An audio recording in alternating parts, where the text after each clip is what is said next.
The journey to wealth is a long walk, and some people may walk quicker than others. But what good is sprinting to the finish line if you pass out when you cross it? This is Walk to Wealth with your host, John Mendez. Hey everyone, welcome back to the Walk to Wealth podcast. If you're tuning in on YouTube or any of the podcast directories, make sure to do yourself one teeny tiny little favor and make sure to give us a follow, because I don't want you to miss out on any of the amazing guests I got coming on this year. Without further ado, the guest I have coming on today is a guest who I consider a friend of mine. I met him this year, actually, or I think it was last year at one of the public speaking workshops that I co-teach with my buddy Brandon, and we hit it off, and he is still super ambitious. He's been in business, as he says, longer than I've been alive, almost twice as long as I've been alive, and man, this guy still has that same fire, man. So I'm excited to hear your story. I was on his podcast. You got to hear mine, and now we're flipping the script. He's on the hot seat today. So, Larry, for anyone who hasn't had the opportunity, the pleasure to get to know you, to get to meet you yet, tell us your quick elevator pitch. You know, who's Larry and what you do? My name is, of course, you got it, Larry Dix, just a serial entrepreneur. Everybody likes to call him. Back when I got into it, we just wanted to be business guys. We didn't really understand what entrepreneurship meant, any of that kind of stuff. I'm one of my keynotes that John has heard, 142 out of 147. So I kind of really put myself out there as the true entrepreneur. Started off as the lowest position in the history, that you could be in a company, and worked my way up, and eventually became a founder and started Apex back in March of 2000. And I've been on that journey for 25 and a half years. I've written a book. I'm a keynote speaker, working a lot with John. He and I were together in Stanford a couple of weeks ago. And, one of my greatest things that I get the most enjoyment out of is helping others and helping others be successful. That just gives me so much joy. And that's what I'm trying to pass on. Is I like to say I'm a 62-year-old overnight success that started working when he was 11 years old. Yeah, amazing, man. Just been hard at it ever since. We're going to dive right into that. But before we get into that, Larry, I'm curious. I've been doing my interviews a little different this year, and I wanted to make them a little bit more on theme with the podcast a little bit. So my first question, I'm going to do a little different this time around. My first question to you, Larry, is what is your definition of wealth? Well, I'm funny about that one too. It's whatever makes you happy. Don't get trapped into the world's view of wealth. Wealth is just a material thing. Wealth is, you'll find as you get to be my age, wealth is health. Just being healthy. That term is thrown around, is always tied to money, and it really has nothing to do with it. Especially the older you get, your time gets compressed, and time is worth wealth, that you still have a day to share with someone like yourself and to go out there and do that. And just the fact is, I guess for me now is health. I have 9 healthy grandchildren. I have 3 adult healthy, children, their spouses.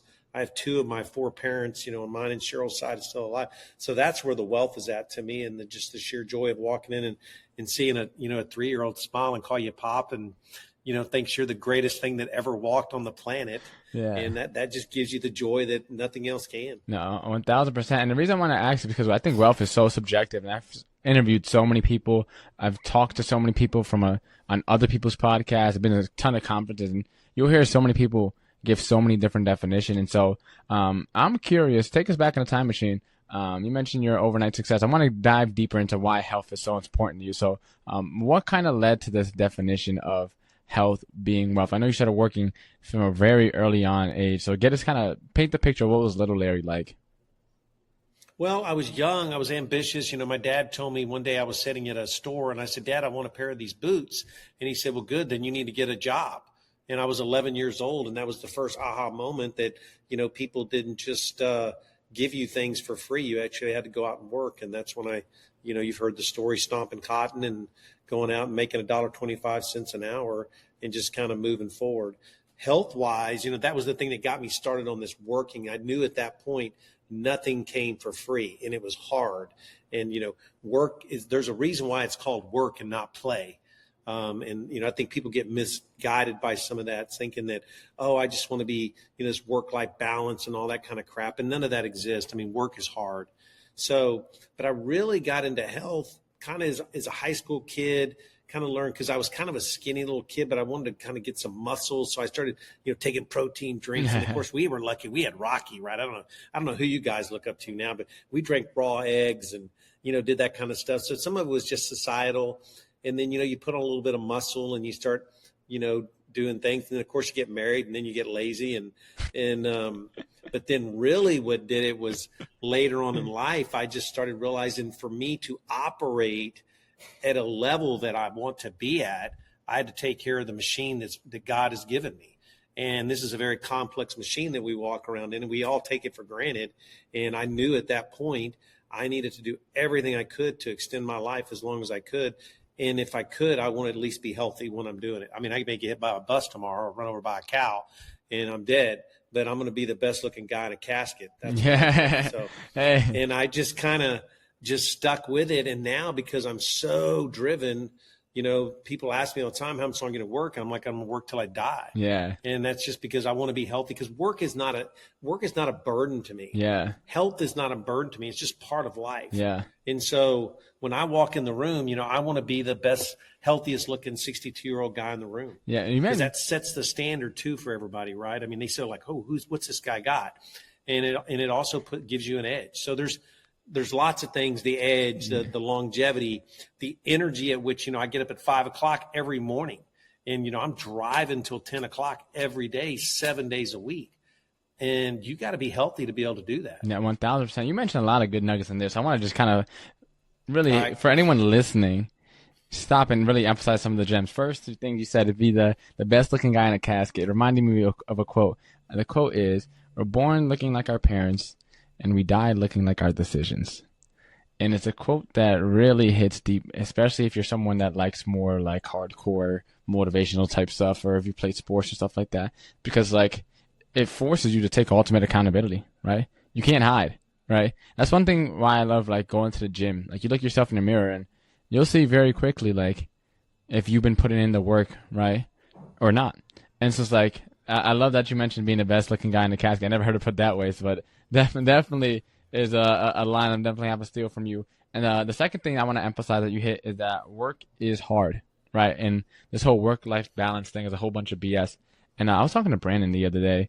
I was just talking to him and Rob, and I was like, yeah, some days I'll legit just like walk outside and just like for absolutely no reason, just to get away from my laptop. Like having an online business is like, everyone shows the bright side of it. Like, oh my goodness, you can work remote, work from anywhere with a Wi-Fi and connection. Yeah. You know how boring it is? I'm on 5 tabs every day and just swapping between my Gmail, Canva, Kajabi, Zoom / Riverside, and freaking like Metricool to schedule out my And you can do it from anywhere too, by the way. You can, but when every single day you're looking at the same 5 tabs nonstop, it gets so dull and mundane at times. I mean, the speaking engagements and the conferences and the speaker, like that stuff makes more than makes up for it. But like the day-to-day that no one ever talks about, man, it's like, sheesh, like as you mentioned, work is hard. And there's a reason why I'll quote you again, quote some phrases, guys, from the most recent speaker school. Yeah. Another quote is, I think Jim Rohn said this. I'm going to butcher a little bit, but he talks about when you're at work. When you're at play. And don't be at the beach thinking about work, and don't be at work thinking about the beach. He said something along those lines. I think a lot of people, they hate what they do, or they, when they are working, they're just trying to get away from the work instead of just getting it done. And then they never get to actually get anything done. And when they're trying to enjoy, they're stressing about the work that they didn't get done. And so this is that kind of like never ending cycle. And I love how you just call a spade a spade. Like work is work, right? It's not play. Treat the two separately, right? And take them both seriously. Yeah, when you play, there's so many, my grandkids get tired of hearing me and they like, Pop, we're not catching any fish. I'm like, well, that's why they call it fishing and not catching. That's why they call it, hunting and not killing. I mean, it's work is the same thing. I mean, and by the way, work is not always fun. There's lots of days. I more so now that I'm older, every day I get to work is a joy. Yeah. Used to, there were times, you grind it out and you get tired and, you got kids and stuff like that. Well, now I'm on the other side and it's just a bonus. Yeah. I mean, every day I get to work, I'm actually afraid not to work. Yeah. That's why I work 7 days a week. It actually stresses me out not to work. Yeah. And I think, 'cause I'm afraid I'm going to miss something. I only have 20, if I kill it, I got 20 more years. Yeah. And so making the most out of it, right? And living life on your own terms. So fast forward a little bit. So little Larry, 11-year-old, started working, right? fast forward, you said you started drinking some protein, started taking some raw eggs. You mentioned Arnold Schwarzenegger or whatever. Yes, we don't. No, Rocky. Rocky, that's what you mentioned. Sorry, Rocky. I know, well, they're both buff guys. This is nevertheless. They are. They both. We Yes. we don't really have too many. I mean, when I was younger, maybe, but nowadays, there's like every Marvel superhero is like on a freaking looks like a marathon runner. And no offense to marathon runners, Yeah. but those are not the guys that you want to come when the fire is No. you know, and the whole world is in a apocalypse or something like Marvel. All the superheroes nowadays look pretty feeble. Like, hey, I look like I could be that guy, which is what you don't want from a superhero. Yeah. You want a superhero to look like he can freaking punch a hole in the wall or something, you know? But yeah, so that's a whole nother conversation. But fast forward a little bit. What was Larry like coming out of high school? Take us back into that mindset. What were you thinking of doing again? Because you started working early. You knew nothing was free and nothing was going to come to you easy. You already had that embedded in you at a pretty early age. So what was your thoughts out of high school coming out? Take us back to that time. Well, it started before I was 15 years old. I bought a dog. For whatever reason, I like Cocker Spaniels. I can't even say it was a German Shepherd. And I named my dog Million. I was 15 years old. It's the first dog I had. My parents let me buy it. And it's called Million because I wanted to be a millionaire. So I had this conception. Now think about that. We didn't have access to the internet. You know, if you got lucky, you saw a magazine or a newspaper, if your parents got one, or you went to a library. That was kind of it. Yeah. And so didn't even know what brought that on. I can't even remember. But it just at the point of when I started, I was just like, I wanted bigger and better things. And again, you know, some people have very defined routes. I just knew I wanted this, and that was going to be, I wanted to own a business. I had no idea that I was going on this journey. So I just took things and opportunities as they came to me. So at 18 years old, I started off as a yard dog.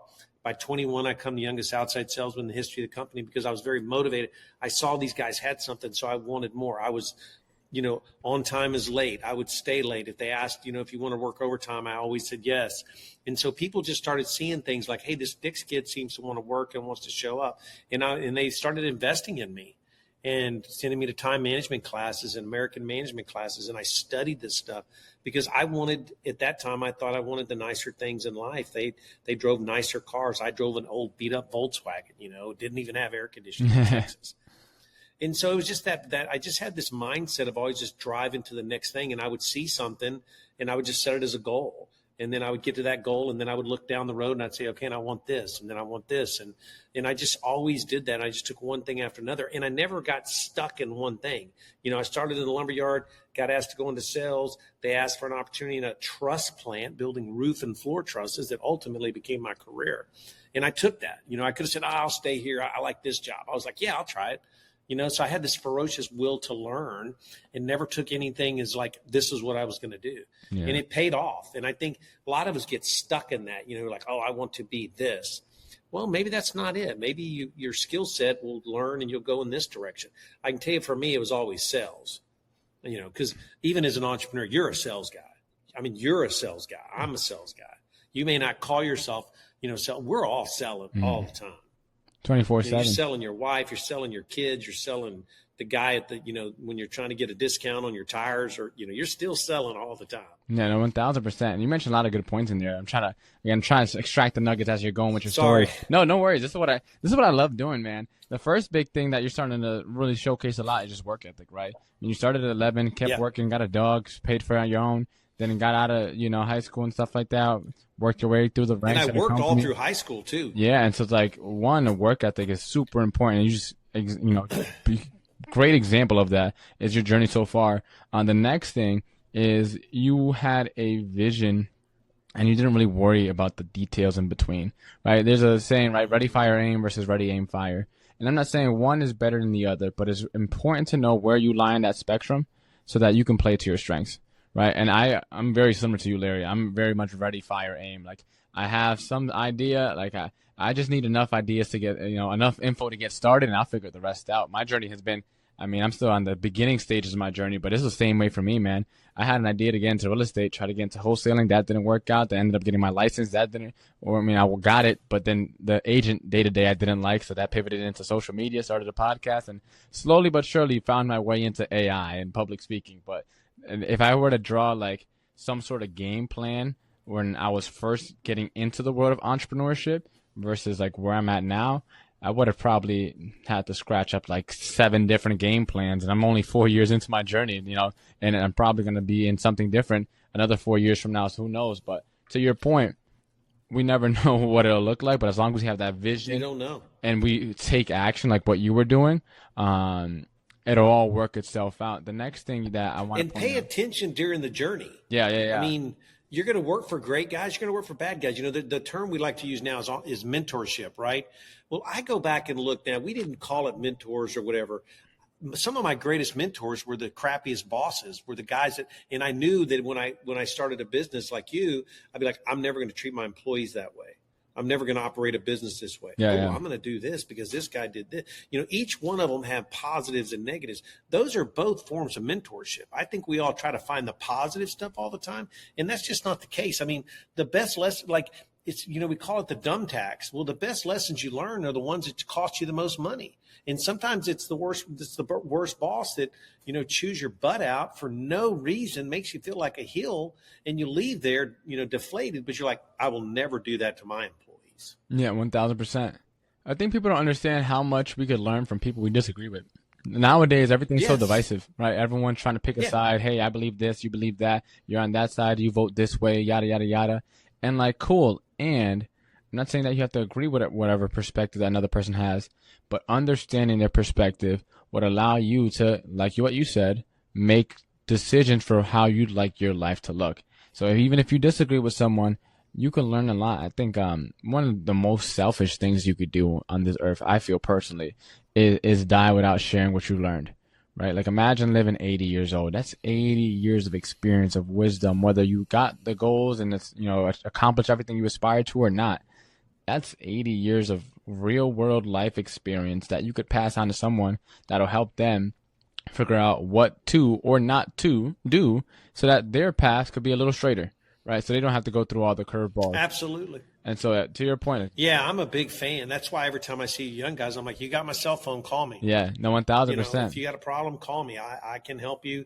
At least there's a good chance I've already screwed it up. So why not have somebody else show you the way around it instead of doing it again? Yeah, there was Russell Brunson, the guy I quote when I did my storytelling speech. He says, "You can tell who the first-time entrepreneurs are because they're always laying face down with arrows in their back."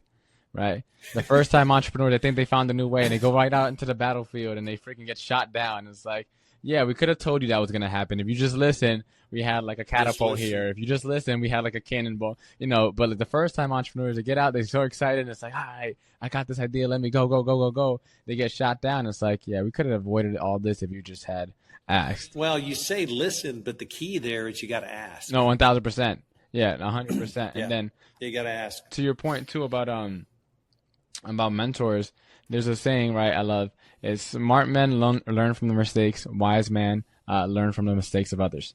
And so if you have people that are willing, and that kind of ties it back to what you were talking about earlier that I forgot to mention, everyone thinks of love as a universal language, and I think I agree 1,000%. I think another one, right, is hard work, right? Hard work, especially being young and having hard work, because it's so hard to find. Not just nowadays, but I feel like it's always been hard to find. There's always been a smaller group of the population that's been like truly. Well, the generation above us always thinks the generation below them is worthless. Yeah. I'm sure my parents must have thought the same thing. Yeah. But, I was very fortunate. My grandfather was a hard worker. My grandmother was all my aunts and uncles. I saw my dad graduate from college when I was 12 years old. Yeah. He set the perfect example. He was working 2 jobs. Yeah. He's working at a full service gas station at night while working at a bank. Yeah.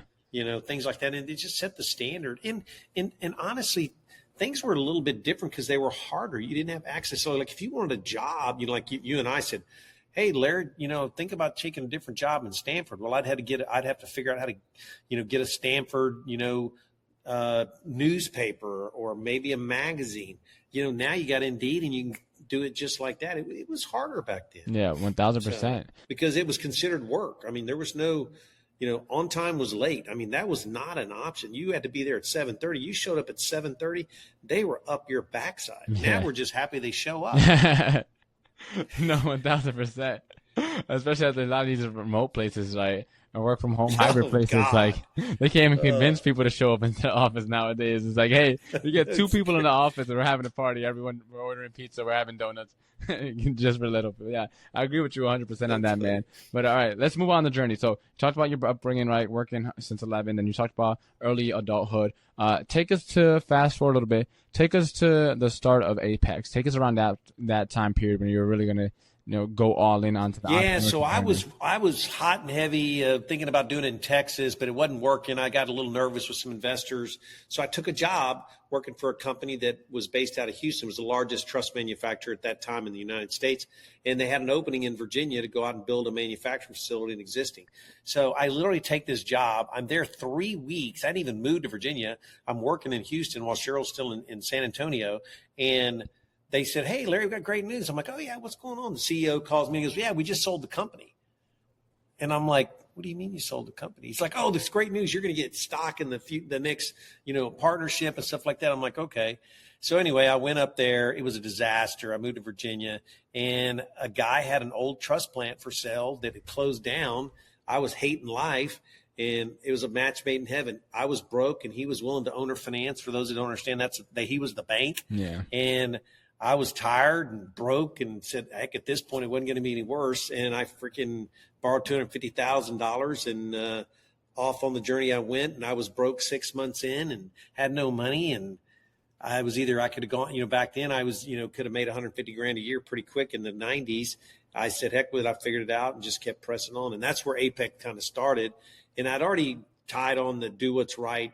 I hadn't trademarked it yet like it is now, but that was kind of my mentality of everything was like, I was trying to create long-term wealth, not get rich. I was trying to do all these things slow and methodical. I played the long ball, not trying to, hit these things where it was, home run every time, just singles and doubles. And it worked out for me and I stuck with it, but it was extremely hard. When you wake up and you don't even know if you can make payroll and you're driving 100 miles round trip to pick up checks just to cover your employees' payroll and then walk in and go, everything's great. Yeah, we're selling lots of trusses. And yeah. And I'm like, thank God I got that in the bank, because half of you guys would have been pissed at me because the banks would have told you, sorry, you have no money. Yeah, no, so 1,000%. That's where it was. I mean, it was just a great journey. It's a great story now.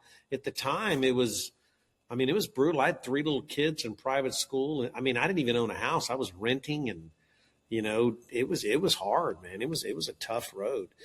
Looking back now, it wasn't that hard, but at the time it was stressful. Yeah. Cheryl came to work for Apex, and she was a stay-at-home mom because she could work for free. Yeah. Sheesh. It's one of those things. I'm glad you shared that, because it just goes to show, like, most people will hear the fact that you got $250,000, like, must be nice. If only I had $250,000. But they don't really hear, what comes with it. Right, especially nowadays, I borrowed it. It wasn't like it was my money. I had no money. Yeah, no, but that's the thing. It's like most people wouldn't take they just hear you got 250,000, right? 250,000, you're doing great. If I had 250,000, I'd make a business work too. That's like a lot of people's thought process. Like if someone just gave me 100,000, and it's like, man, now there's a lot that comes with this stuff, and there's a lot that goes on behind closed doors. And you mentioned too, like coming around and smiling, like, hey, yeah, we're doing great, we're selling. It's one of those things I feel like that you just kind of have to do it. The person, as the captain of the ship, right? You just kind of have to put on that smile and make sure that the crew is like happy, and while you kind of deal with all the battles and the storms kind of behind closed doors a little bit. And so, yeah, you're going to your wife and saying, hey, we got to, how much money do we need? And she's like, what do you mean? I'm like, I need to know how much money we need. Yeah. It wasn't like how much money I make. At that point, it was, we talk about paycheck to paycheck. We lived deposit by deposit based on what the company had. No, 1,000%. And there were times we were scrambling nickels and dimes just to pay our kids for lunch. Yeah. That's humbling. No, 1,000%. And so that time period was, of course, very stressful. Fast forward us to today. So we kind of got the full picture now, right? We got little Larry, right, working. We got a young adult Larry grinding his way up the ranks. We got Larry where he started Apex. Fast forward us to today, right? You're 62 years young, right? You're still kicking, still, as ambitious, if not even more ambitious than you were back then, from what it sounds like. What is Larry now doing? What are you cooking up? So I'm writing books now. I'm trying to give back. That's my big thing. I'll be president of the Structural Building Components Association National for 2 years, starting this month and the end of September. And, I'm just all about giving back. I'm all about my grandchildren. I'm trying to build an education fund for them. A wise man leaves an inheritance for his children's children. And I'm really working hard, and that's my number one motivation, are my 9 grandchildren, to generate an education from them, to be able to go to private Christian school like they do now. And just, that's my number one motivator. But, writing books, Born or Made, Fear is a Liar, and Defeated is Overrated has done really well. Going into keynotes. I'm huge into real estate. I started buying real estate in 2017. I've been wanting to buy real estate since I was your age, actually. I can remember in the downturn, I was your age, and I could have bought like 50 something duplexes for like 30 grand a piece, Yeah. And it was during the SNL crisis thing. I didn't have any money, so finally I got to buy my first piece of real estate, $110,000. And I was so excited, Sean. We've got, income producing properties. Now we have 42. Yeah. And so, you just keep working towards that. So I'm just all in, raising cattle, racing cars, not as much this year because the economy's a little weak and it's an expensive hobby. But yeah, I'm just going 24/7, going to speaker classes with you. I want to be hopefully a national keynote speaker, which I will. It's just a matter of how long it's going to take me. And, I'm just driving every day to be better, not only physically, mentally, but financially, for my family's future. And I'm trying to set the standard for everybody around me to follow. Yeah. And so that's what I'm doing now. And then I'm doing it through example. Yeah. No, I'm not talking a big game. I'm doing it. Again, 142 out of 147. No, I guarantee that there's not a single teacher of mine that thought I'd be an author of not only one book, but 2, and going to write 5. Yeah, no, that's amazing. Because I developed and I grew, and, don't give up. It's don't look at yourself where you are today. Think about where you can be tomorrow. 100%. And just keep driving. It's a long drive. I was going to add to that. I've only known you through this public speaking portion of your journey, right, that you've gotten into recently. And the one thing I could say about you from my personal experience is it shows how hard you're working, and it shows how bad you want it. And those are both in alignment. There's a lot of people who talk a big game, like you mentioned, right? And a lot of people don't understand how much work it comes with being a actually good speaker. A lot of people think that just because they're successful, it's harder than I thought. Yeah, just because you're successful in one endeavor, in one domain, right, does not mean you can just walk up on a stage and be that guy, for lack of a better way to put it. And I've seen now, I've spoken quite a bit now, but I go on stages and there's people who are just far more successful than me, like light years beyond where I'm at financially, business-wise, business acumen, whatever. And then get on stage and it's like, I could rather watch paint dry, And it's unfortunate to say. They're like, I'm good. Yeah, and it's unfortunate to say because these people, again, are very successful and they probably know a ton and probably have a ton of nuggets and systems and strategies and tactics. But it's like, if you don't work on that skill of transferring that to others, you'll forever just be a successful person that sucks on stage. Well, fear is a liar, right? People are afraid to push themselves, and it's like doing one more pull up, one more setup, one more lap, one more mile, and that's life. And in speaking is hard. I knew it was hard.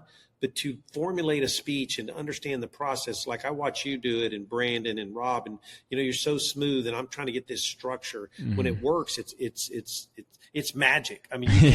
You can literally change people's lives on a 12 by 24 foot stage, and it's an amazing thing. And I'm very passionate about it.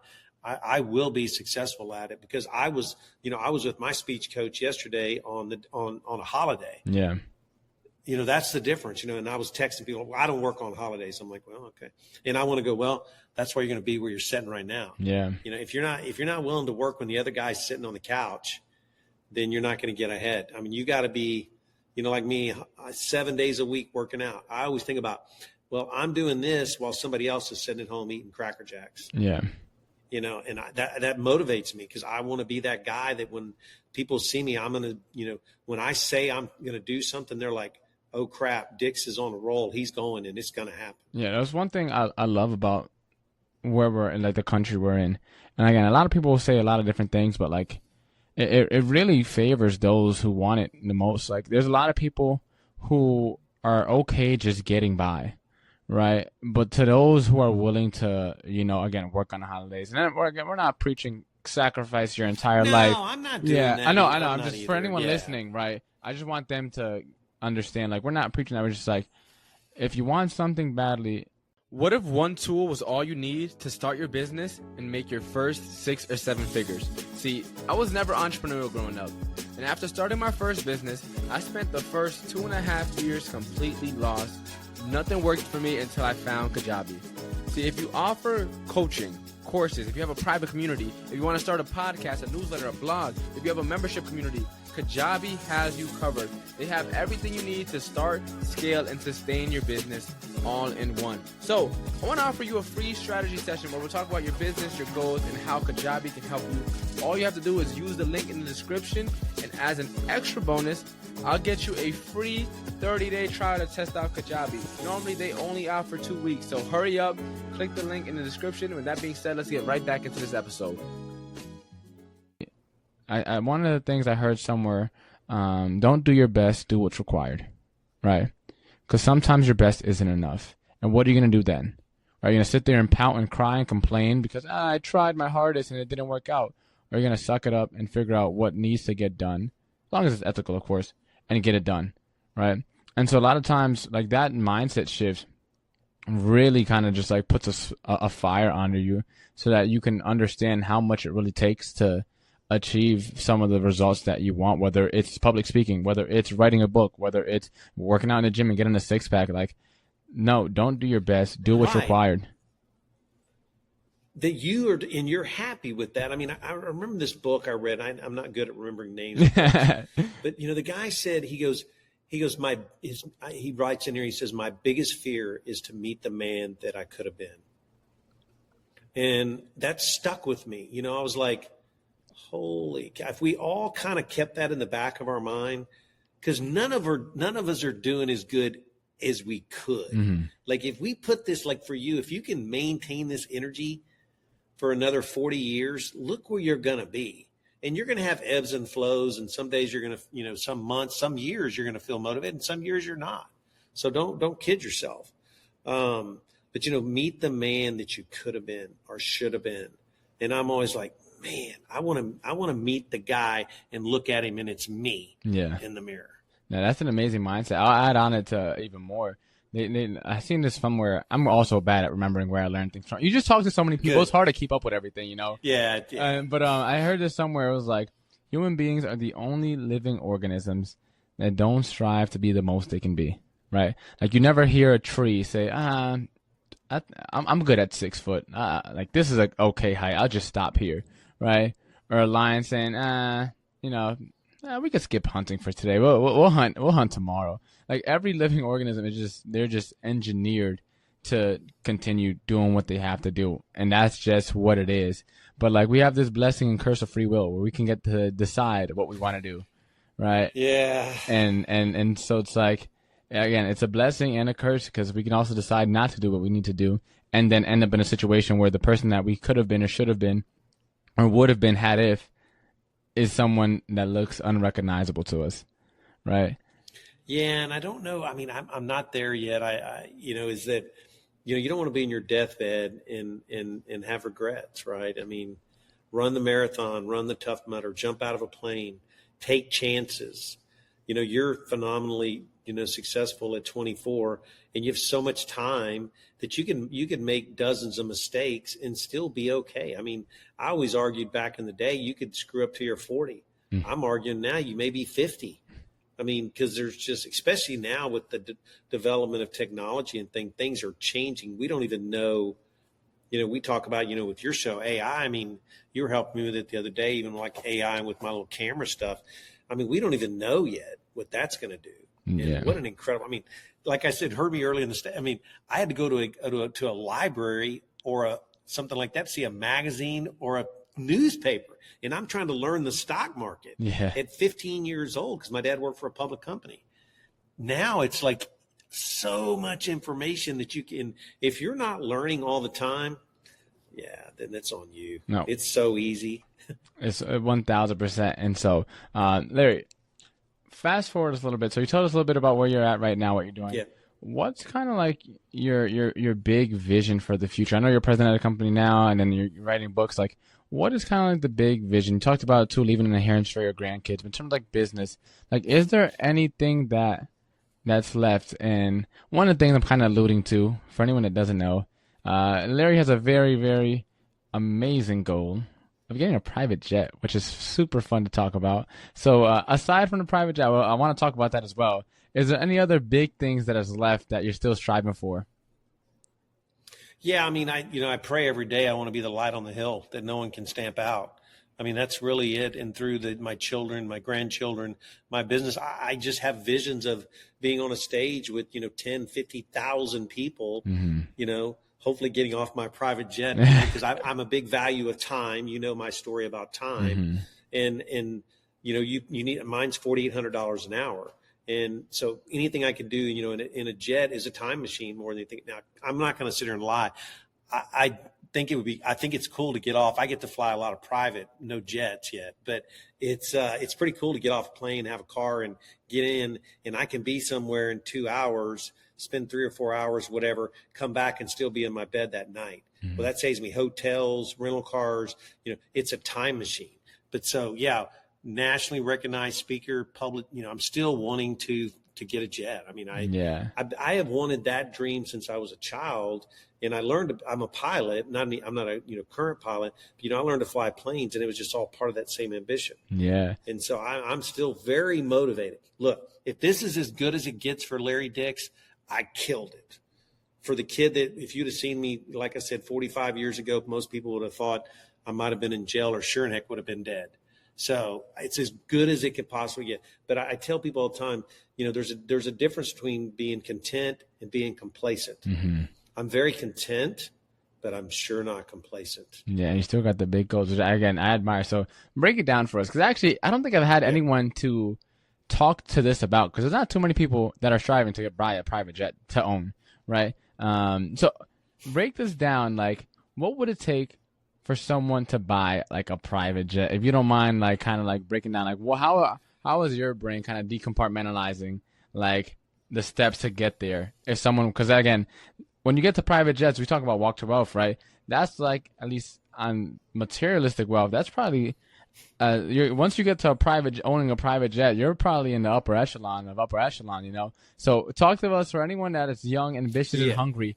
What would that even look like, so that we can make sense and kind of understand it? Because it kind of seems so far-fetched.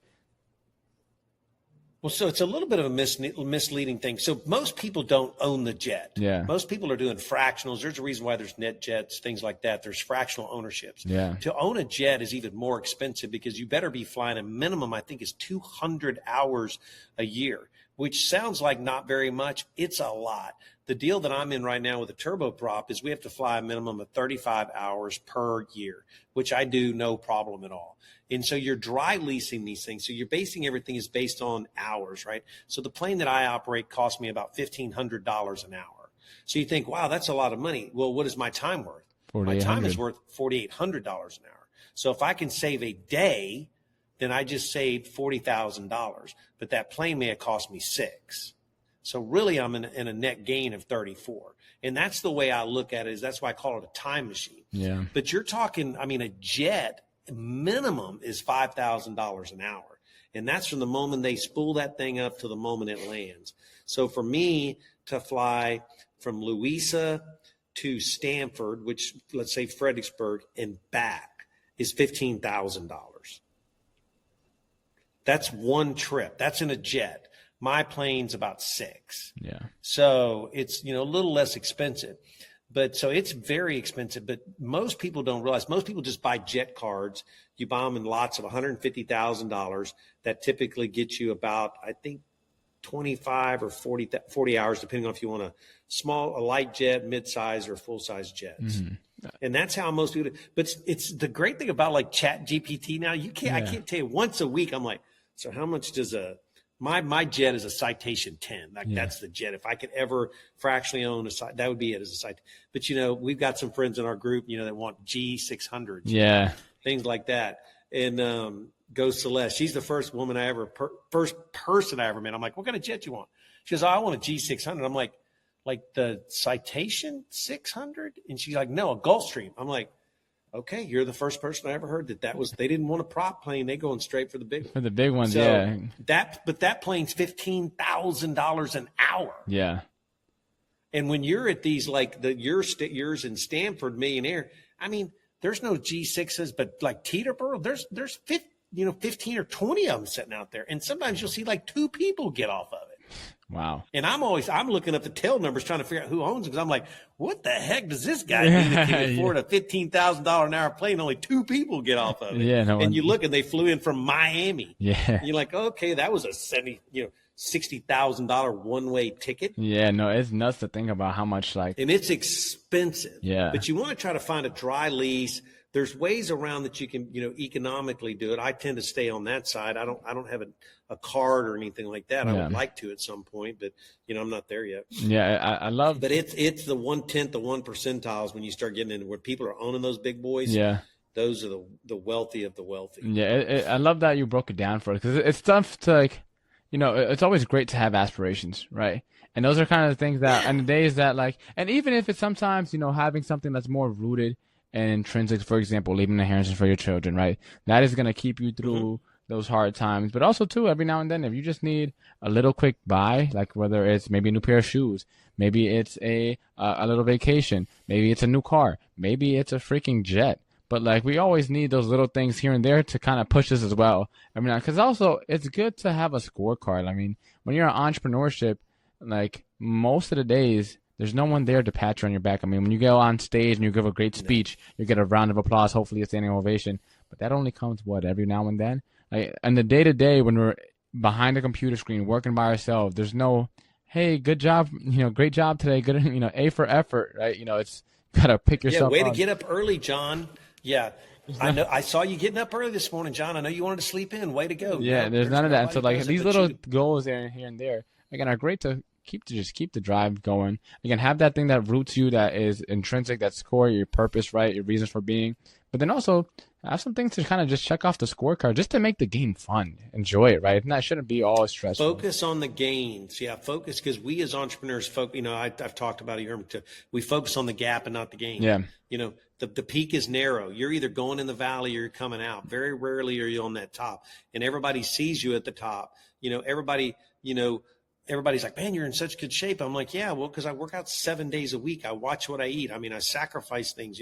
Those are the things that nobody does. I was telling my grandson yesterday, he worked out with me the day before. I got this new thing called a Whoop, so it's chick, and I keep up. I've worked out consistently it'll be 2 years in October, 121 days.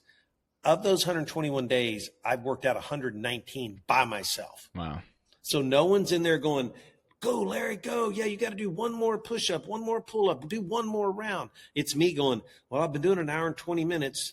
I think I can make 130. Yeah. No one's watching me, but my mind, I'm like, I can make 130. Yeah. I broke my clock. I didn't know my clock would only go to 99 minutes on Sunday. Yeah. Me and my grandson, I worked out for an hour and an hour and 49 minutes, but my clock stopped at 99. Yeah. So I didn't even know that. But no one was watching that, but I was pushing for my grandson. Yeah. But those other 119 days, I've done it by myself. Yeah. No. My point is, you need to be good at being alone. 100%. 100%. And Larry, I could probably talk to you for the rest of the day, but me too. Where can people find you at? Where can we connect with you if we want to learn more about all the amazing stuff that you have to offer, learn more about your books, learn more about the speaking engagements you have coming up? Where can we find you at, Larry? So it's at larrygdix.com, LarryGdix.com, and then bornormadepodcast.com, because I also do a podcast, which John has been on my podcast as well. We've done 64. We've got about 85 in the queue. And I think it's, other than John's, it's the second best podcast in America, his being number one. And because you get to learn about just the common guys and gals out there fighting the entrepreneurial dream. And that's what my book's about. Fear is a liar, defeat is overrated. Talking about all this stuff by yourself. They're real stories about what I've gone through to get where I am today. And, if you look around the room, that you're not going to be impressed when you drive by, but it's my success and my story, and to help lots of other people just be successful, whatever they determine that is. Yeah. And you need to determine that. Don't let the world tell you that.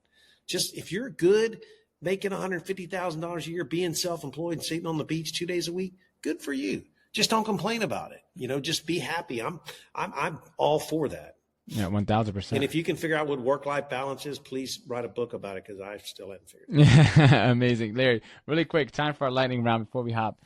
Famous 5 questions, same 5 questions I ask every single guest. Question number 1, what is the most impactful lesson you learned in life?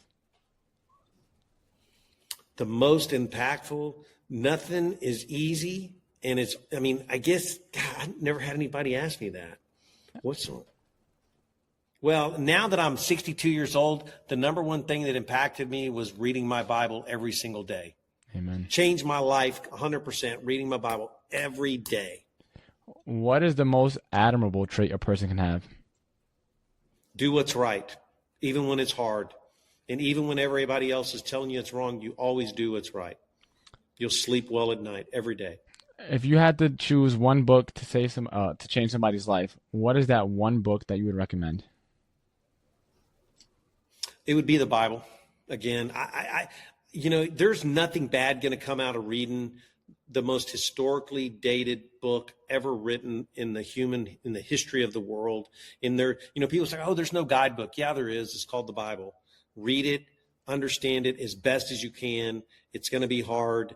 And there are days I read it. I have to read it 2 or 3 times. I still don't know what I'm reading, but I would say the Bible. And then there's lots of good, other books that are out there, good to great. And then reading anything historical on people in the past. Read history. You've heard the term history will repeat itself. Well, the Bible is full of history as well. It's going to repeat itself as well. What is the legacy that you're working on leaving behind? And you probably alluded to it multiple times throughout the conversation, but yeah, it's my grandkids, 100%. Leaving, a wise man leaves an inheritance for his children's children. I've struggled with that forever. I've struggled if I would ever leave anybody anything except for Cheryl. And now reading the Bible, and I realized it stuck that moment. I was in the spot that I needed at that time. Mm-hmm. God will reveal to you what you need at the time you needed to be revealed to. And that gave me that focus. And now I'm just 100% committed to that until the day I die. And for anyone that wants to embark on their walk to wealth today, what is the first step you recommend they take? Be comfortable being stupid.